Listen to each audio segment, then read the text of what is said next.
On the 31st of August 2020, the President of Pakistan, Arif Alvi, issued an ordinance by the name of Pakistan Islands Development Authority. Now that is a very controversial ordinance, as you might know, and today we're going to see what are the contours of that ordinance and how is it perceived in Pakistan and what kind of way forward can we have towards it, because it is very important from a certain point of view of constitutional harmony and the supremacy of Constitution of Pakistan, which is a topic which is relevant to not only current affairs, Pakistan affairs, but also to political science and the essay perhaps as well. So let's get into that. Assalamu alaikum dear students, I am Shahrukh Haider, your host, and today we're going to have our 48th session of the KIPS Distance Learning Program Current Affairs Newspaper Roundup session. So the island controversy basically started after the Pakistan Island Development Authority, or PIDA, ordinance was issued regarding the Bundal and the Buddo Islands. Now these two islands are near to the shoreline of the Sindh province, and they are significant in size to the extent that small cities can be built upon them. Now the ordinance gave the complete control of those islands to the Federation for its development under the PIDA authority, which was chaired by the Prime Minister and has 11 basically members who decide the policy framework and the way forward for the development of those islands. Now PIDA, the authority for that development, is autonomous and it is only answerable to its council, which is obviously headed by the Prime Minister, who gives the general direction to the council and the development of that project. The potential of that island, of those two islands, is significant because the trade potential for holding them and transforming them into export and import processing zones and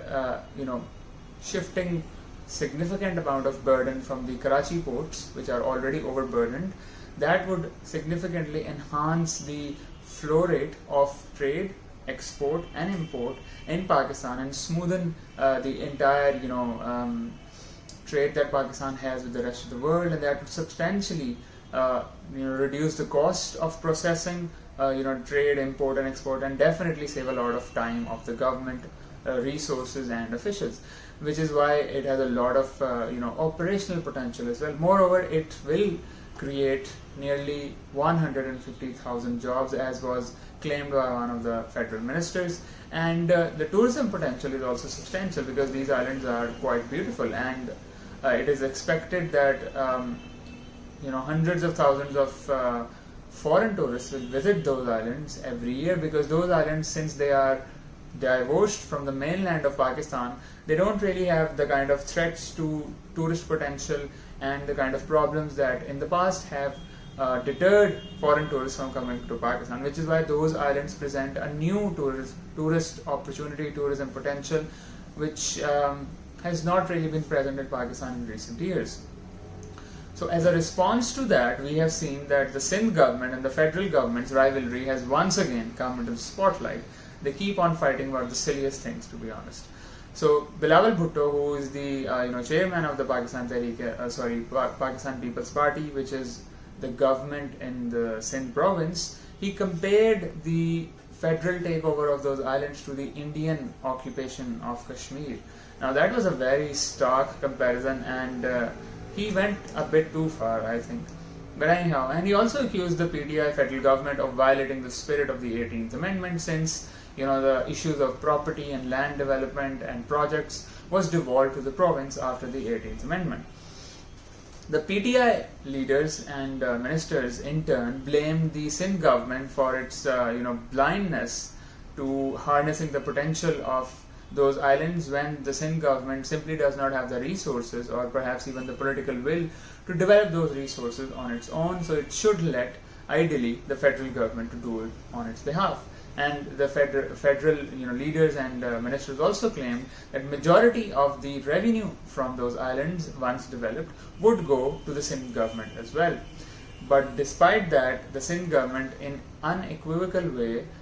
completely rejected the PIDA ordinance. Now, what are the objections that the Sindh government has laid upon the PIDA ordinance, and how is it unconstitutional? That is an important question.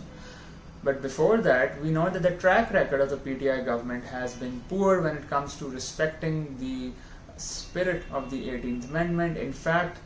the Prime Minister himself and many Pakistan Tehreek-e-Insaf ministers, federal ministers, have claimed that the 18th Amendment weakened the federation. It reduced the federal government's financial strength due to the 7th NFC award, which gave away significant more funds to the provinces rather than to the federation, and it was overall there was a need to revisit the 18th Amendment in the interest of basically once again strengthening the federation to allow it to carry out more functions and to ensure national integration and the attainment of national interest.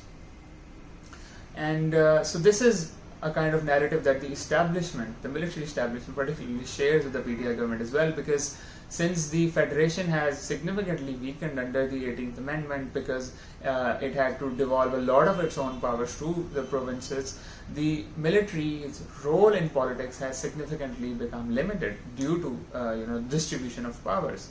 And now the armed forces and the establishment has to negotiate with the provinces as well if they want to affect some kind of policy change or influence the politics. Naturally, their role has become a little more difficult after the 18th Amendment. That is something that they don't like. Perhaps that is why they want to reverse it, maybe. But the fact of the matter is that the 18th Amendment, despite some reservations by the incumbent government, cannot and will not be reversed. There might be in the coming future some kind of amendments, small amendments into the 18th Amendment, which could include, for example, the federation's right to regulate health all around the country and basic curriculum for education maybe. But beyond that, the emphasis on revisiting the 18th Amendment is not going to be more than that. So let's look at the unconstitutional nature of the Pakistan Island Development Authority, right? So under the 1973 Constitution, which is our present Constitution, which was amended by the 18th Amendment substantially, 34% of it actually, the federal government only has control over the Islamabad capital territory and nothing beyond that. The islands are basically the property of the Sindh government under the Article 172 and 142 of the Constitution that deal with the ownership of property and the powers of the federation respectively. The PTI government understood that, obviously, which is why it did not initiate any debate in Parliament, in the National Assembly, and it bulldozed PIDA through an ordinance rather than through an act of Parliament, right? And interestingly, I think that if the Sindh government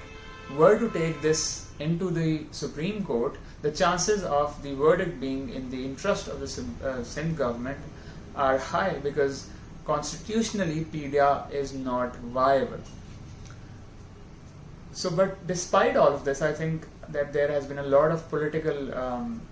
match scoring, point scoring regarding this controversial issue, and instead of trying to make each other look bad, perhaps if both of these governments would collaborate on actually realizing the potential of these two islands, which is substantial, it could prove to be beneficial for the entire nation. So first of all, the PTI should have consulted the PPP government for consensus building and passed the PIDA law, let's call it, first through the Sindh Parliament and then through the federal Parliament of the National Assembly before it could become law. And the Sindh government should not be so violently opposed to the federal involvement in provincial matters, since it just simply does not have the capacity to develop those islands on its own, which is why it should not hinder the progress of the country just because it thinks that it would be politically damaging to it as a political party. That is the worst kind of politics. Simply you can call them parochial politics, because the politicians put the interest of their political future above the interest of the nation. And I think that this has been in the cards, because ever since the announcement of the Karachi uplift plan and package by the federal government, the PPP government has been very its fears has grown that the federal government, perhaps through its maneuvering and through its packages and through its involvement into domestic politics and domestic development, provincial development in Sindh, might just win over more votes and push the PPP government out of power in the next elections. Perhaps that is what their fears are, which is why they have consistently tried to raise problems or any federal initiative in Sindh or concerning Sindh, and that is not good for the future of Pakistan. So there is really a need for consensus building and for more mature national interest based politics, right? So I leave you on that note. Thank you very much.